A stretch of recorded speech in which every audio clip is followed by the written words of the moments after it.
Hello and ciao olive oil lovers, welcome to another episode of Zucchi Recipes. My name is Sarah and today we are going to be making focaccia, but not just any kind of focaccia, pesto focaccia using Zucchi's pesto flavored extra virgin olive oil.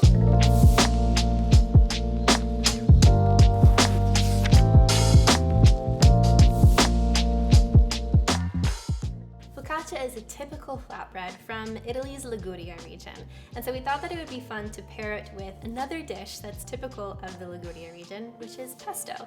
And to achieve this, we're going to be using, again, Zucchi's pesto flavored extra virgin olive oil. It has real garlic in it, basil, pine nuts, Parmesan cheese, everything that you would find in traditional pesto is in this olive oil to give it that pesto flavor. If you don't have this olive oil at home, you could also use another flavored olive oil like chili pepper or even garlic if you wanted to impart that flavor on your focaccia, or you could just add in a couple of tablespoons of fresh basil pesto in with your olive oil as you mix it into the dough.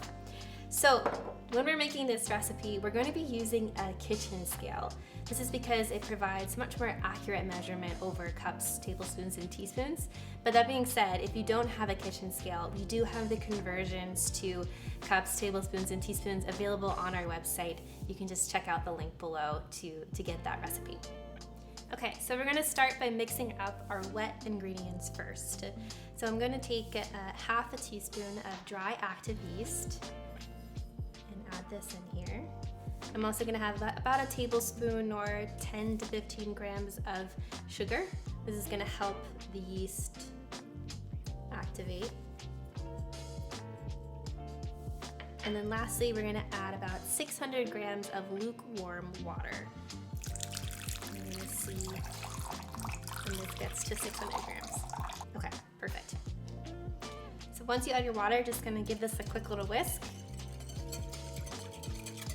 until I don't see any more of the yeast or the sugar floating around.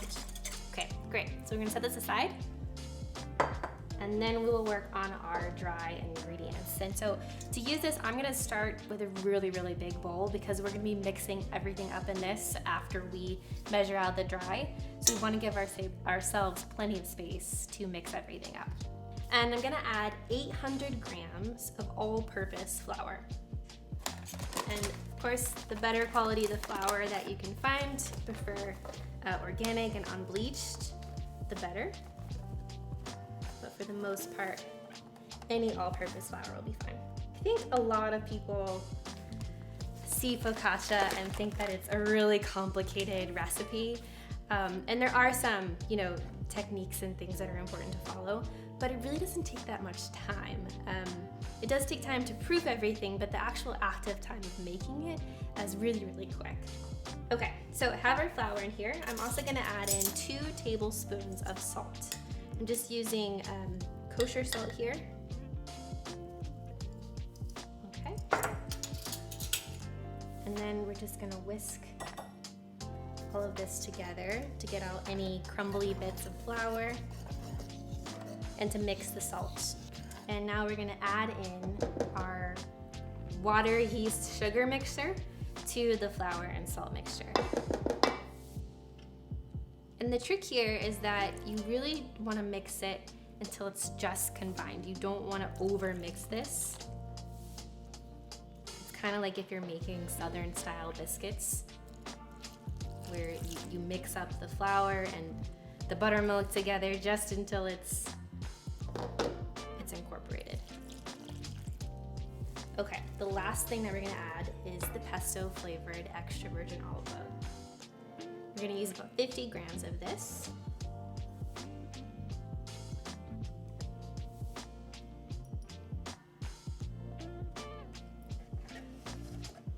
And we're gonna pour this in before we finish mixing everything.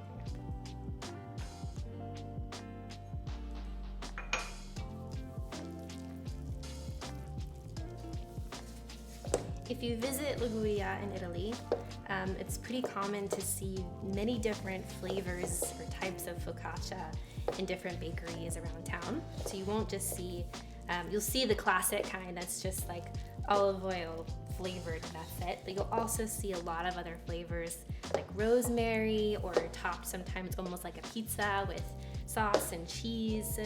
So this pesto flavored focaccia is sort of an ode or a nod to Liguria. So I'm gonna just get it together enough where there's not any super dry pieces on the bottom. And I'm kind of just folding it in using a spatula. Okay, I think that's pretty good. It's not perfectly mixed. There's still some little bits of olive oil and bits of flour in there, and that's okay. It's gonna rise, it's gonna sort of even out as it rises overnight. So we're gonna cover this with some plastic wrap, and we're gonna let it sit for about 12 to 14 hours out on the counter. You don't want to put it in the fridge, which will slow the fermentation, so just leave it out and come back to it in the morning. Okay, so I have my pre-proofed focaccia. Again, this was sitting out covered at room temperature for about 12 to 14 hours. You can see how jiggly it is and how much it fluffed up and evened out, so you don't really see any more dry bits. There's lots and lots of bubbles, which is a good thing because that's what we want in focaccia. So I'm going to just lightly oil the pan with some more of this pesto flavored olive oil to give it even more pesto flavor throughout. Putting about, I don't know, maybe a tablespoon down. And I'm just gonna swish it around with my fingertips and coat all of the edges of the pan. The key to good focaccia, in my opinion, is to not be afraid to use olive oil, because focaccia is meant to be oily. You're meant to get those pockets of oil throughout each bite. Everything is nice and coated, and I'm not gonna wash my hand. I'm just gonna take this greasy hand here and use it to plop out the focaccia from the bowl. And I don't wanna press down on it. You don't wanna knead it. You just wanna get it out of the bowl very gently, because we wanna preserve all of the bubbles that are already there. And now here we just want to gently pull it from the bottom so that it fills up the pan. We're gonna let this proof one more time for another 45 minutes or so. And while that's happening, we can prepare the brine for the top of the olive oil. To make the brine, which is also known as salamoia in Italy, we're going to be adding some salt, some water, and then we're going to actually pour it over the focaccia while it proofs. So we're gonna use about 1.5 teaspoons of salt, and then I'm gonna add around 80 grams of lukewarm water.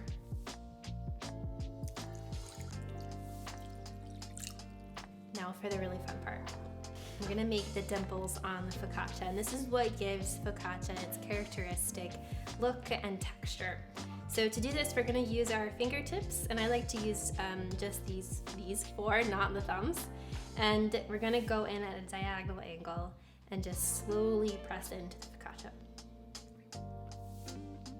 It's a really fun thing to do if you have kids.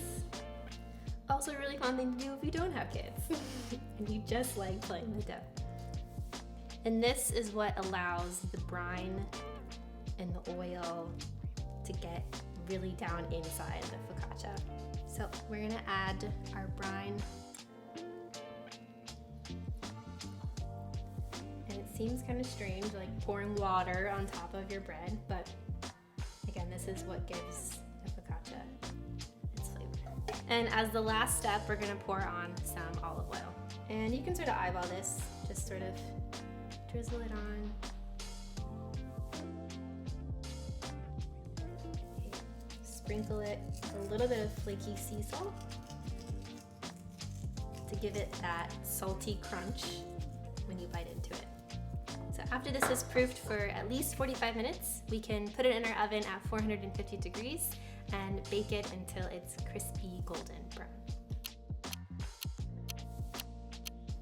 Okay, let's check on the focaccia. Look how perfect. It's nice and bubbly, golden brown. Let's check the bottom as well. And it looks perfect. Okay, after it's cooled off, you can transfer it over to a cutting board. And I'm gonna drizzle on just a little bit more extra virgin olive oil.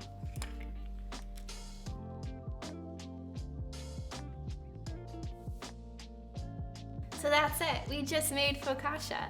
I'm curious to know, if you've ever made focaccia before, how do you use it in the kitchen? Do you make sandwiches? Do you eat it on its own?